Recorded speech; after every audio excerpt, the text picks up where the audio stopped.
الحمد لله رب العالمين والصلاة والسلام على سيد الأنبياء والمرسلين وعلى آله وصحبه أجمعين أما بعد بسم اللہ الرحمن الرحیم۔ ماہ ذوالحجہ کے بارے میں کچھ باتیں عرض کی تھی آپ حضرات سے، اور کچھ باتیں آج ذکر کریں گے، آپس میں مذاکرہ کریں گے۔ سب سے پہلے ماہ ذوالحجہ کے اندر جو کام کرنے تھے، جو ذوالحجہ کا مہینہ شروع ہونے سے پہلے پہلے جو کام کرنے چاہیے تھے ان کو ذکر کر دیا تھا، جیسے کہ بال اور ناخن کاٹنا، اور اسی طرح ماہ ذوالحجہ کا اکرام کیسے کیا جائے، اس کا استقبال کیسے کیا جائے، اور کچھ عبادات ذکر کی تھی، اور اسی طرح عید الاضحیٰ کے موقع پر کچھ سنن کا بیان تھا، ان کو ذکر کر دیا۔ آج کا جو سبق ہے وہ اس بارے میں ہے کہ ماہ ذوالحجہ کے مہینے میں چونکہ عید الاضحیٰ آتی ہے، جس کو عموماً قربانی والی عید بھی کہا جاتا ہے، تو آج ہم قربانی کے بارے میں پڑھیں گے۔ اسی طرح اس مہینے کے اندر حج جیسی عظیم عبادت کا بھی ذکر ہے، یہ بھی اسی مہینے کے اندر ادا کی جاتی ہے۔ اتنا بڑا رکن اسلام کا اس مہینے کے اندر ادا کیا جاتا ہے۔ دراصل بات یہ ہے کہ ان دنوں میں اللہ رب العالمین نے حج کی عظیم الشان عبادت مقرر فرمائی تھی، اور مسلمانوں پر جو صاحب نصاب ہیں ان پر اس عبادت کو ادا کرنا واجب ہے، فرض ہے، اور مسلمانوں کی ایک بڑی تعداد ان دنوں میں اس عبادت سے فیض حاصل بھی کرتی ہے، اور کر رہی ہیں اور آئندہ کرتی رہیں گی۔ ان دنوں میں بیت اللہ کا حال یہ ہوتا ہے کہ بیت اللہ کے اندر ایک ایسا مقناطیس لگا ہوا ہے جو چاروں طرف سے توحید کی آوازوں کو اپنی طرف کھینچ رہا ہے۔ ہر لمحے ہزاروں افراد پورے ملک سے، پورے عالم دنیا سے وہاں بیت المقدس پہنچ رہے ہیں، اللہ رب العالمین کے گھر کی زیارت کے لیے پہنچ رہے ہیں، بیت اللہ کے ارد گرد جمع ہو رہے ہیں۔ اللہ رب العالمین نے ان لوگوں کو حج بیت اللہ کی ادائیگی کی یہ سعادت بخشی ہے۔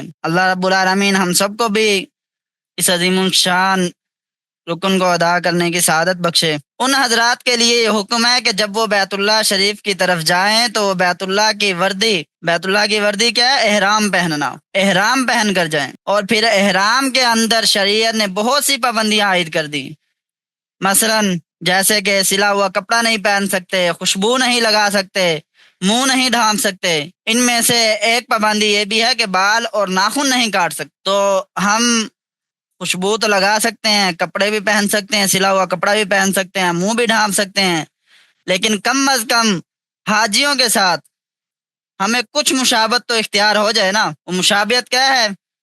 وہ یہ کہ ہم بال اور ناخن ان دنوں میں نہ کاٹیں۔ حضور صلی اللہ علیہ وسلم نے ہم پر اور ان لوگوں پر جو بیت اللہ کے پاس حاضر نہیں ہیں اور حج بیت اللہ کی عبادت میں شریک نہیں ہیں، اللہ رب العالمین کے کرم کو متوجہ فرمانے اور ان کی رحمت اترنے کی جگہ بنانے کے لیے فرما دیا کہ ان حجاج کرام کے جو بیت اللہ کی طرف تشریف لے گئے ہیں ان کے ساتھ تھوڑی سی مشابہت اختیار کر لو، تھوڑی سی ان کی مشابہت اپنے اندر پیدا کر لو۔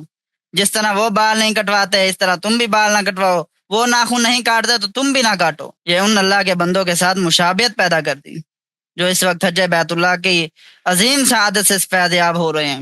ڈاکٹر محمد عبد الحی صاحب فرمایا کرتے تھے کہ اللہ تبارک و تعالیٰ کی رحمتیں بہانے ڈھونڈتی پھرتی ہے۔ جب ہمیں یہ حکم دیا کہ ان کی مشابہت اختیار کرو تو اس کے معنی یہ ہے کہ ان پر جو رحمتیں نازل فرمانا منظور ہیں اس کا کچھ حصہ تمہیں بھی عطا فرمانا چاہتے ہیں اللہ رب العالمین، تاکہ جس وقت عرفات کے میدان میں ان اللہ کے بندوں پر رحمت کی بارش برسے اس کی بدلی کا کوئی ٹکڑا ہم پر بھی برس پڑے۔ تو یہ مشابہت پیدا کرنا بھی بڑی نعمت ہے۔ ایک بزرگ فرماتے تھے کہ کیا اللہ رب العالمین نے اس بنا پر ہم کو محروم فرما دیں گے کہ ایک شخص کے پاس جانے کے لیے پیسے نہیں ہیں، کہ اس واسطے اس کو عرفات کی رحمتوں سے محروم فرما دیں گے کہ اس کو حالات نے جانے کی اجازت نہیں دی، وہ اس واسطے نہیں جا سکا؟ ایسا نہیں ہے، بلکہ اللہ تبارک و تعالی ہم سب کو اس رحمت میں شامل فرمانا چاہتے ہیں۔ البتہ ہمیں تھوڑی سی توجہ کرنی ہوگی، تھوڑی سی فکر کرنی ہوگی، تھوڑی سی توجہ اور فکر میں یہ بات اپنے ذہنوں میں بٹھانی ہوگی کہ ہم تھوڑی سی مشابہت ان حاجیوں کے ساتھ پیدا کر لیں، تھوڑی سی شکل ان کی طرح ہم اپنی بنا لیں، ظاہراً ہی بنا لیں، پھر اللہ تبارک و تعالیٰ اپنے فضل سے ہمیں بھی اس رحمت میں شامل فرما دیں گے انشاءاللہ۔ دین کے اندر جو حقیقت ہے وہ ہے حکم کی اتباع کرنا، کہ اللہ رب العالمین نے کوئی حکم نازل فرما دیا تو تمام مسلمان، تمام عالم املاک کو کیا ہے کہ وہ اس حکم پر اتباع کرے، اس حکم کی پیروی کرے۔ اس مہینے میں 2 عمل ہوتے ہیں، نمبر 1 حج، نمبر 2 قربانی۔ یہ ان ایام کے اس مہینے کے بڑے اعمال ہیں۔ ان کے ذریعے اللہ تبارک و تعالی ہمیں دین کی حقیقت سمجھانا چاہتے ہیں کہ دین کی حقیقت کیا ہے۔ کسی بھی عمل کی اپنی ذات میں کوئی حیثیت نہیں ہے، ذات کے اعتبار سے کوئی عمل بڑا نہیں ہے، نہ کسی جگہ میں کچھ رکھا ہے، نہ کسی عمل میں، نہ کسی وقت میں۔ ان چیزوں میں جو فضیلت آتی ہے وہ اللہ رب العالمین کے حکم کی وجہ سے آتی ہے۔ اللہ رب العالمین نے کسی چیز کا حکم دے دیا تو اس کے اندر اجر و ثواب بڑھ گیا، اس کی فضیلت بڑھ گئی۔ اللہ رب العالمین ان 2 چیزوں کے ذریعے، حج اور قربانی کے ذریعے، ہمیں دین کی حقیقت سمجھانا چاہتے ہیں۔ اب میدان عرفہ کو لے لیجئے، 9 ذی الحجہ کے علاوہ سال کے 359 دن ہیں، آپ 359 دن وہاں گزار دیں میدان عرفہ کے اندر، ذرا برابر بھی عبادت کا ثواب نہیں ملے گا۔ حالانکہ وہی میدان عرفات ہے، وہی جبل رحمت ہے، لیکن ان کے اندر جو فضیلت آ گئی، ان کے اجر و ثواب میں جو زیادتی کی گئی، وہ اس لیے کہ اللہ رب العالمین نے عام دنوں میں وہاں وقوف کرنے کے لیے نہیں کہا، بلکہ اللہ رب العالمین نے ایک تاریخ کو 9 ذی الحجہ کو مقرر فرما دیا کہ اس دن کے اندر وہاں وقوف کرنا ہے۔ 9 ذی الحجہ کو تم لوگ آؤ، تم سب کے سب 9 ذی الحجہ کو آ کر عرفات کے اندر جمع ہو جاؤ۔ اب 9 ذی الحجہ کو آنا عبادت بھی ہو گئی، اور اللہ رب العالمین کی طرف سے اجر و ثواب بھی ملے گا۔ اصل بات یہ ہے کہ نہ میدان عرفات میں کچھ رکھا ہے، اور نہ اس وقت میں کچھ رکھا ہے، اور نہ اس عمل میں کچھ رکھا ہے، لیکن جب اللہ رب العالمین فرما دیں تو پھر عمل میں بھی فضیلت پیدا ہو جاتی ہے، جگہ میں بھی فضیلت پیدا ہو جاتی ہے، اور وقت میں بھی فضیلت پیدا ہو جاتی ہے۔ آپ سب حضرات کو بھی معلوم ہوگا کہ اللہ رب العالمین نے مسجد حرام میں نماز پڑھنے کی اتنی فضیلت رکھی ہے کہ ایک نماز 1,00,000 نمازوں کا اجر رکھتی ہے، اور حج کے لیے جانے والے حضرات ہر نماز پر 1,00,000 نمازوں کا ثواب حاصل کرتے ہیں۔ لیکن جب 8 ذی الحجہ کی تاریخ آتی ہے تو اب اللہ رب العالمین کی طرف سے حکم آ گیا، اللہ رب العالمین نے حکم دے دیا کہ مسجد حرام کو چھوڑو، اور 1,00,000 نمازوں کا ثواب جو اب تک مل رہا تھا اس کو ترک کرو، اب مینا میں جا کر پڑاؤ ڈالو۔ 8 ذی الحجہ کی ظہر سے لے کر 9 ذی الحجہ کی فجر تک یہ جو جتنا بھی وقت ہے یہ مینا میں گزارنے کا حکم دیا۔ اس بات میں غور کریں کہ اس وقت حاجی کا مینا کے اندر کوئی کام نہیں ہے، نہ اس میں جمرات کی رمی ہے، نہ اس میں وقوف ہے، نہ کوئی اور عمل ہے، بس صرف یہ ہے کہ 5 نمازیں وہاں پڑھو۔ 1,00,000 نمازوں کا ثواب چھوڑ کر جنگل میں نماز پڑھو۔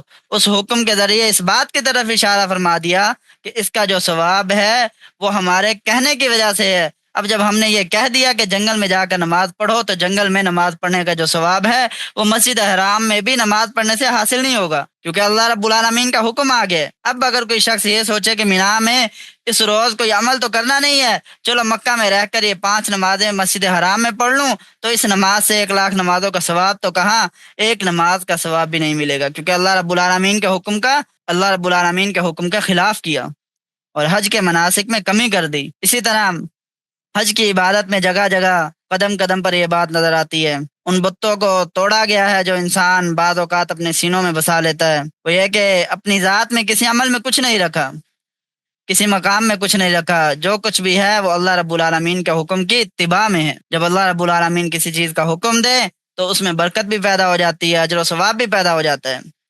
جب اللہ رب العالمین کسی کام سے روک دیں کہ یہ کام نہ کرو تو اس وقت نہ کرنے میں اجر و ثواب ہے۔ اب عقل اس جگہ پر اگر استعمال کریں حج کی پوری عبادات میں کہ ایک پتھر مینا میں کھڑا ہے، لاکھوں افراد اس پتھر کو کنکریاں مار رہے ہیں، کوئی شخص اگر یہ پوچھے کہ اس کا کیا مقصد ہے، یہ تو دیوانگی ہے کہ ایک پتھر پر کنکر برسائے جا رہے ہیں، اس پتھر نے کیا قصور کیا ہے؟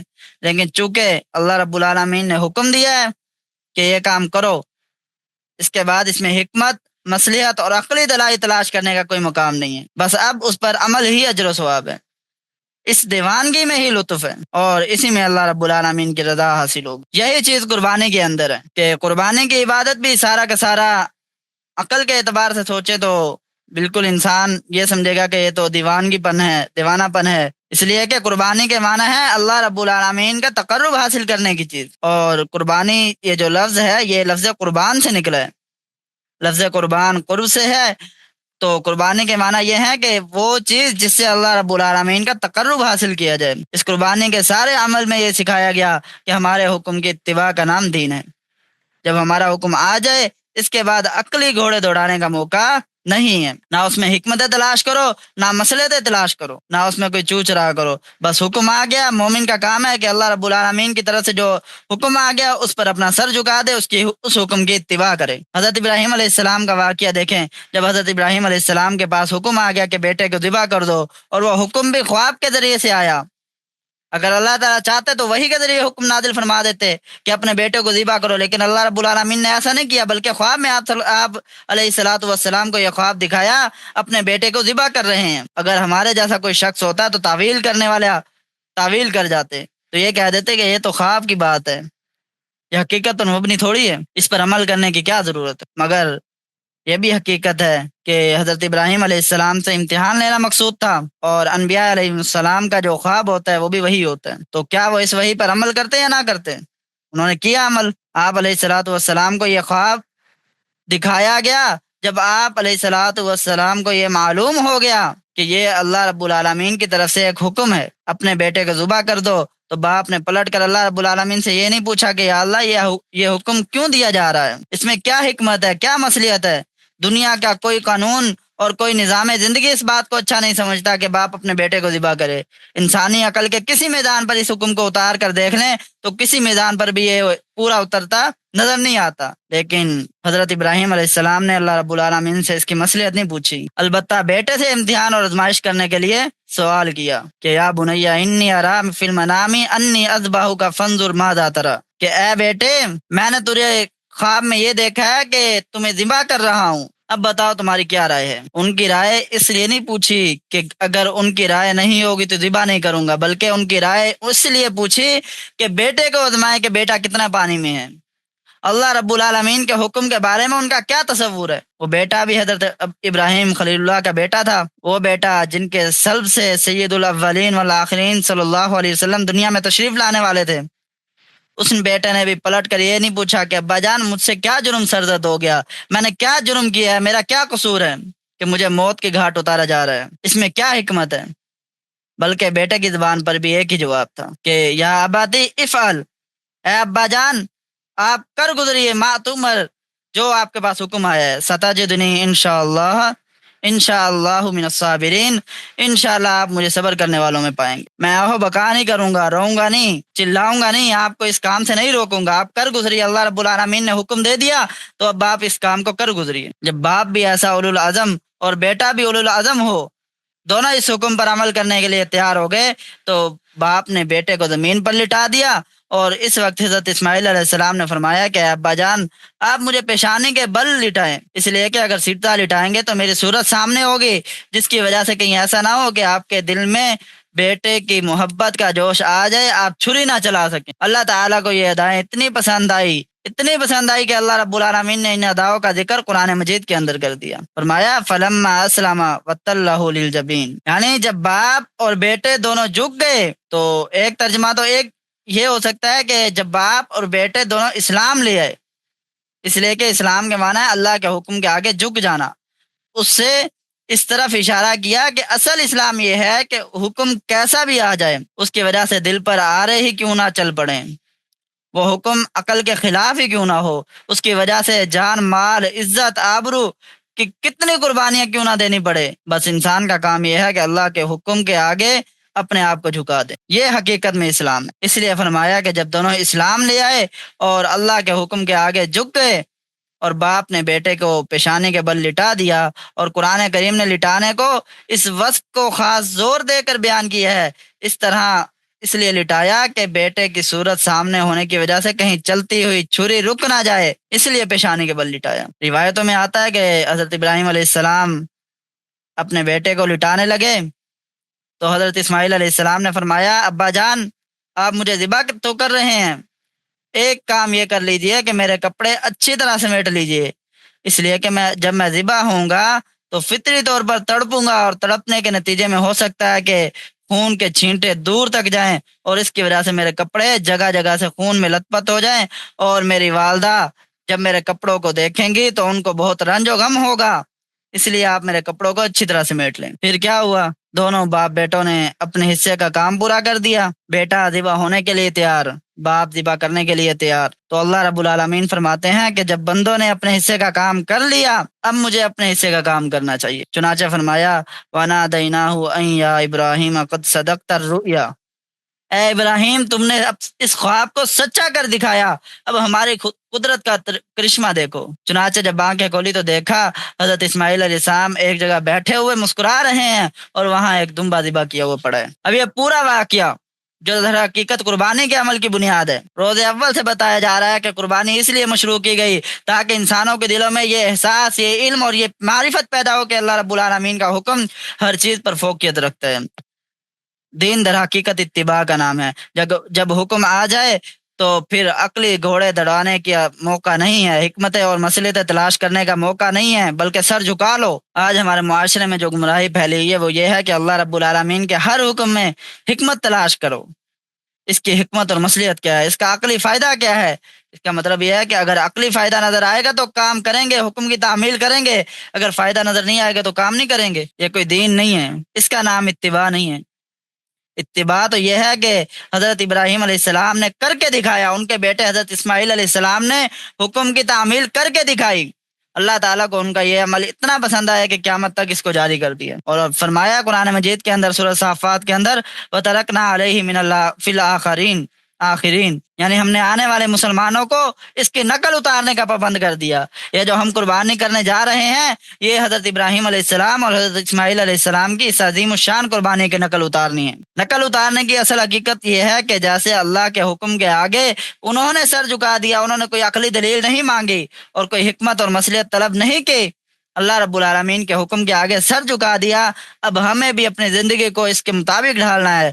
قربانی کی عبادت سے یہی سبق دینا مقصود ہے، جس مقصد کے تحت اللہ رب العالمین نے یہ قربانی واجب فرمائی تھی۔ آج اسی کے بالکل خلاف کہنے والے یہ کہہ رہے ہیں کہ صاحب قربانی کیا ہے، یہ قربانی معاذ اللہ خواہ مخواہ رکھ دی گئی ہے، لاکھوں روپیہ خون کی شکل میں نالیوں میں بہہ جاتا ہے، معاشی اعتبار سے نقصان ہے، کتنے جانور کم ہو جاتے ہیں، فلاں معاشی نقصان ہوتا ہے وغیرہ وغیرہ۔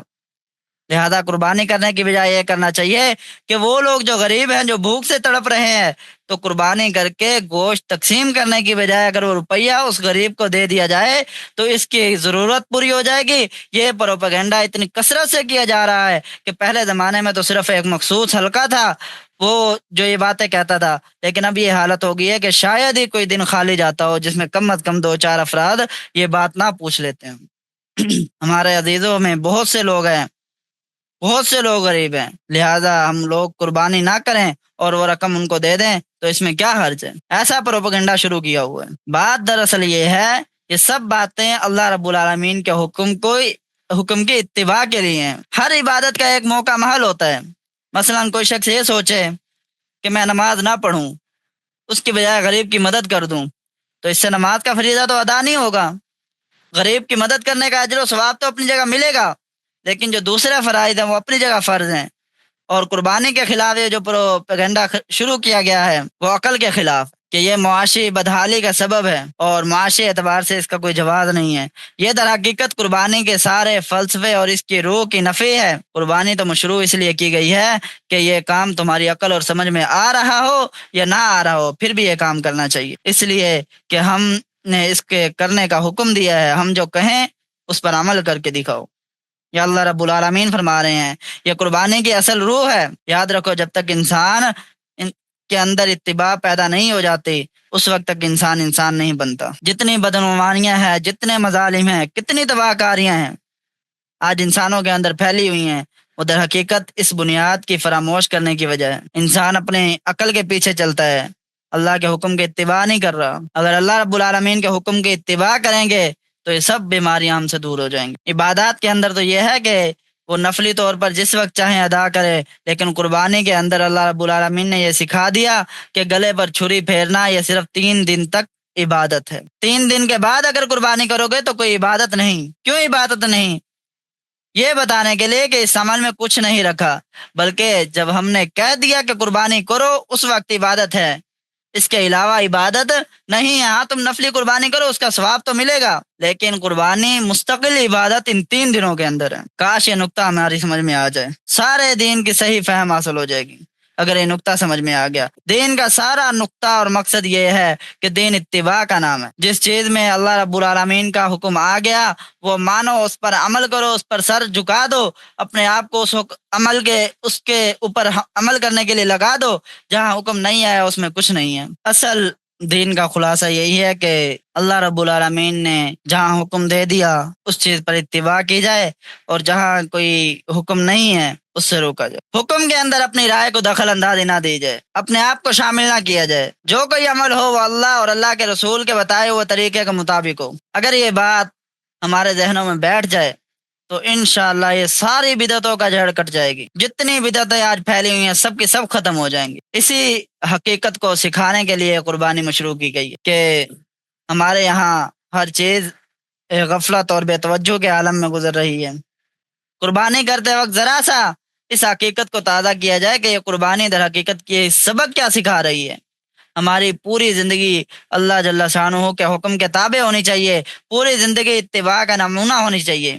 چاہے ہماری سمجھ میں کوئی بات آئے یا نہ آئے، ہماری عقل کسی بات کو قبول کرے یا ہماری عقل کسی بات کو قبول نہ کرے، ہر حالت میں اللہ رب العالمین کے حکم کے آگے سر جھکانا چاہیے۔ اس قربانی کا سارا فلسفہ یہ ہے کہ اللہ رب العالمین اپنی رحمت سے اس فلسفے کو سمجھنے کی توفیق عطا فرمائے اور اس کی برکات عطا فرمائے۔ قربانی کی کتنی فضیلت ہے، حدیث شریف میں آتا ہے کہ جب کوئی شخص اللہ رب العالمین کی راہ میں جانور قربان کرتا ہے، اس قربانی کے نتیجے میں یہ ہوگا کہ اس جانور کے جسم پر جتنے بال ہوں گے، ایک ایک بال کے عوض ایک گناہ معاف ہوتا جائے گا۔ اللہ تعالیٰ کو ان تینوں دنوں میں کوئی عمل خون بہانے سے زیادہ محبوب نہیں ہے۔ جتنا زیادہ قربانی کرے گا اتنا ہی اللہ تعالیٰ کو محبوب ہوگا۔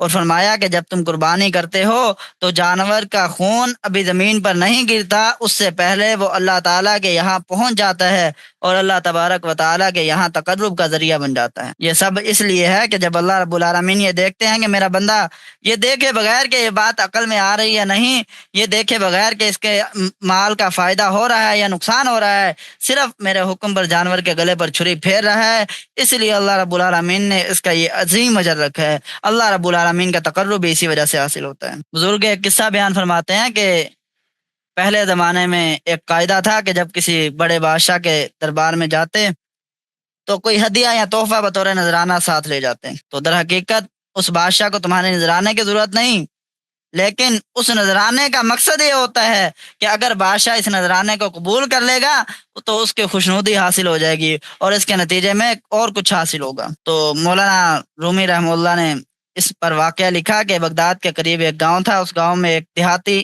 رہتا تھا۔ اس دیہاتی نے ارادہ کیا کہ میں بغداد میں جا کر بادشاہ اور امیر المومنین سے ملاقات کروں۔ وہ آج کل کے بادشاہ کی طرح نہیں ہوتے تھے کہ چھوٹی سی ریاست لے کر بیٹھ گئے اور بادشاہ بن گئے، بلکہ اس وقت بغداد کے خلیفہ کی آدھی دنیا سے زیادہ پر حکومت تھی۔ بہرحال جاتے وقت اس نے اپنی بیوی سے مشورہ کیا کہ میں بادشاہ کے دربار میں جا رہا ہوں تو ان کے لیے کوئی تحفہ اور نذرانہ بھی لے کر جانا چاہیے۔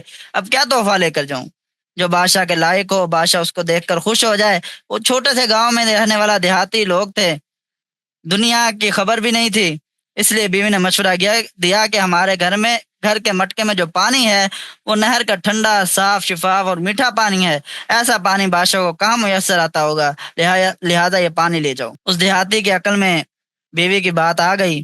اب اس نے وہ پانی کا گھڑا سر پر اٹھایا اور بغداد کی طرف چل پڑا۔ آج کی طرح ہوائی جہاز تو تھے نہیں، یا ریل کا سفر تو تھا نہیں، پیدل یا اونٹوں پر سفر ہوتا تھا اس وقت۔ وہ دیہاتی پیدل ہی روانہ ہوا۔ اب راستے میں ہوا چل رہی تھی، مٹی اڑ اڑ کے مٹکے کے اوپر جم رہی تھی۔ بغداد پہنچتے پہنچتے مٹی کی تہ جم گئی۔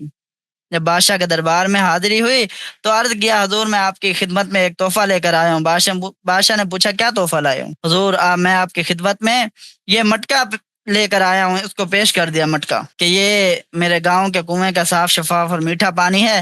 میں نے یہ سوچا کہ اتنا اچھا پانی آپ کو کہاں میسر ہوگا، اس لیے میں یہ آپ کے لیے لایا ہوں، یہ آپ کے لیے نذرانہ ہے، آپ قبول فرما لیں۔ تو بادشاہ نے کہا کہ اس مٹکے کا ڈھکن کھولو۔ جب اس دیہاتی نے ڈھکن کھولا تو پورے کمرے میں بدبو پھیل گئی، اس لیے کہ اس کو بند کیے ہوئے کئی دن گزر گئے تھے، اس کے اوپر مٹی کی تہ جمی ہوئی تھی۔ بادشاہ نے یہ سوچا کہ یہ بیچارہ ایک دیہاتی آدمی ہے، اپنی سوچ اور اپنی سمجھ کے مطابق ہدیہ پیش کر کے اپنی محبت اور عقیدت کا اظہار کر رہا ہے، اس لیے اس کا دل نہیں توڑنا چاہا، چنانچہ اس گڑھے کو بند کرا دیا اور اس دیہاتی سے کہا کہ تم ماشاءاللہ بہت اچھا تحفہ لے آئے ہو، واقعی ایسا پانی مجھے کہاں میسر آ سکتا ہے۔ اس پانی کی بڑی تعریف کی اور پھر حکم جاری کر دیا کہ اس کے عوض اس کو ایک گھڑا اشرفیوں سے بھر کر دو۔ چنانچہ وہ دیہاتی بہت خوش ہوا کہ میرا تحفہ بادشاہ کے دربار میں قبول ہو گیا، اور اشرفیوں کا بھرا ہوا جو گڑا تھا وہ واپس لے آیا۔ جب وہ دیہاتی واپس جانے لگا تو بادشاہ نے اپنے نوکر سے کہا کہ اس کو دریائے دجلہ کے کنارے سے واپس لے جانا۔ اب وہ دیہاتی بڑا خوش واپس جا رہا تھا، بادشاہ کا نوکر اس کے ساتھ تھا۔ جب دریائے دجلہ راستے میں آیا تو اس دیہاتی نے دجلہ کو دیکھ کر نوکر سے پوچھا یہ کیا ہے؟ نوکر نے کہا یہ دریا ہے، اس کا پانی پی کر دیکھو۔ اب جب اس دیہاتی نے دجلہ کا پانی پی گیا تو دیکھا کہ وہ تو انتہائی شفاف اور میٹھا پانی ہے۔ اب اس دیہاتی کو خیال آیا کہ یا اللہ، میں بادشاہ کے لیے کس قسم کا پانی لے گیا، اس کے محل کے اندر تو کتنے صاف شفاف اور اعلیٰ درجے کا پانی بہہ رہا ہے، اس کو تو پانی کی ضرورت ہی نہیں تھی، لیکن اس نے تو بڑی کرم نوازی کی، میری خاطر اس گھڑے کو قبول کر لیا، ورنہ میں تو اس لائق نہیں تھا کہ اس ہدیے دینے پر بھی مجھے سزا دی جاتی کہ تو ایسا سڑا ہوا گندا پانی لے آیا ہے۔ لیکن اس بادشاہ کی کرم نوازی کا کیا ٹھکانہ ہے کہ اس نے نہ صرف یہ کہ مجھے سزا نہیں دی بلکہ میرے گھڑے کو قبول بھی کر لیا اور اس کے بدلے میں مجھے اشرفیوں سے بھرا گھڑا بھی دے دیا۔ اب مولانا رومی رحمہ اللہ یہ واقعہ بیان کرنے کے بعد فرماتے تھے کہ ہم اللہ رب العالمین کے سامنے جو عبادتیں کرتے ہیں وہ اس پانی کے گھڑے کی طرح ہیں جس میں گندا پانی بھرا ہوا ہے، گرد و غبار اور مٹی سے لدا ہوا ہے۔ اس کا تقاضا تو یہ تھا کہ یہ عبادتیں ہمارے منہ پر مار دی جاتی، لیکن یہ اللہ رب العالمین کا کرم ہے کہ بجائے لوٹانے کے اس کو قبول فرما لیتے ہیں اور اس پر اور زیادہ اجر و ثواب عطا فرماتے ہیں، اور یہ سوچتے ہیں کہ یہ میرا بندہ ہے جو اس سے زیادہ کا تصور بھی نہیں کر سکتا اور اس سے زیادہ بہتر عبادت انجام نہیں دے سکتا، چونکہ اخلاص کے ساتھ لائے ہے اس لیے اس کی عبادت قبول کر لو۔ چنانچہ اللہ رب العالمین اس کی عبادت قبول فرما لیتے ہیں۔ تو یہ مولانا رومی رحمہ اللہ کی جو مثال ذکر کی ہے وہ ہماری تمام عبادات اور اطاعت پر پوری طرح صادق آتی کہ ہماری عبادات در حقیقت دیہاتی کے پانی کے مٹکے کی طرح ہیں۔ آج کل ہمارے سے نماز خشوع خضوع کے ساتھ ادا نہیں کی جاتی، اگر خشوع خضوع سے ادا کر بھی لیں تو بہت کم لوگ ہوں گے جن کے اندر تکبر پیدا نہ ہوتا ہو۔ انسان اپنے آپ کو نیک سمجھنے لگ جاتا ہے، حالانکہ ہمارے اندر بہت ساری کوتاہیاں ہیں۔ اگر بالفرض تم بادشاہ کے دربار میں بہت اچھی اور قیمتی چیز مثلا ہیرے جواہرات بطور ہدیہ اور نذرانہ لے کر گئے تو پہلے زمانے کے بادشاہوں کا دستور یہ تھا کہ اگر کوئی شخص بادشاہ کے دربار میں اعلیٰ درجے کا تحفہ لے جاتا تو بادشاہ اس تحفے پر اپنا ہاتھ رکھ دیتا تھا، اور ہاتھ رکھنا اس بات کی علامت تھی کہ تمہارا ہدیہ اور تحفہ قبول ہوا ہے۔ پھر وہ تحفہ اس دینے والے کو واپس کر دیا جاتا تھا، اس لیے کہ ہم سے زیادہ تم اس تحفے کے محتاج ہو، ضرورت مند ہو، لہذا تم اس کو رکھو۔ تو مسلمان اللہ رب العالمین کے حضور جو قربانی پیش کرتے ہیں یہ ایک ایسا نذرانہ ہے کہ ادھر اس نے اللہ کے لیے قربانی اور نذرانہ پیش کرتے ہوئے جانور کے گلے پر چھری پھیری، ادھر قربانی کی عبادت ادا ہو گئی، اللہ رب العالمین نے وہ نذرانہ قبول کر لیا، گویا کہ اللہ رب العالمین نے اس پر اپنا ہاتھ رکھ دیا، اور اب وہ جانور بھی پورا کا پورا تمہارا ہے، اور فرما دیا کہ جانور لے جا کر کھاؤ، اس کا گوشت تمہارا ہے، اس کی کھال تمہاری ہے، اس جانور کی ہر چیز تمہاری ہے۔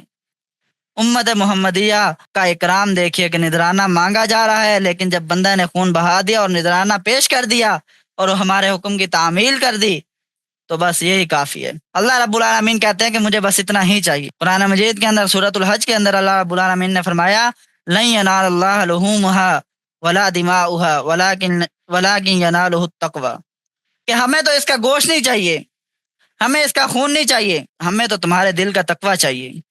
جب تم نے اپنے دل کے تقوی سے یہ قربانی پیش کر دی وہ ہمارے یہاں قبول ہو گئی، اب اس کو تم کھاؤ۔ چنانچہ اگر کوئی شخص قربانی کا سارا گوشت خود کھا لے اس پر کوئی گناہ نہیں ہے، مستحب یہ ہے کہ 3 حصے کر لے، ایک حصہ خود کھائے، ایک حصہ رشتہ داروں میں تقسیم کر دے اور ایک حصہ غرباء میں خیرات کر دے۔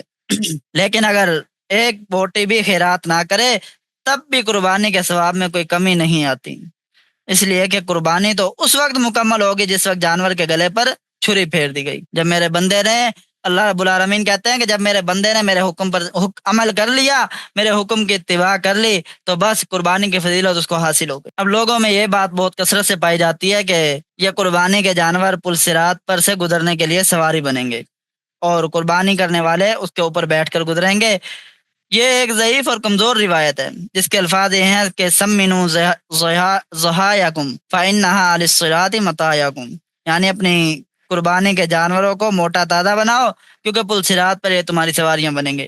لیکن یہ انتہائی ضعیف درجے کی حدیث ہے، اور ضعیف حدیث کو اس کے ضعف کی صراحت کے بغیر بیان کرنا جائز نہیں ہوتا، اس لیے اس حدیث پر زیادہ اعتقاد رکھنا درست نہیں ہے، اس لیے کہ یہ ضعیف حدیث ہے.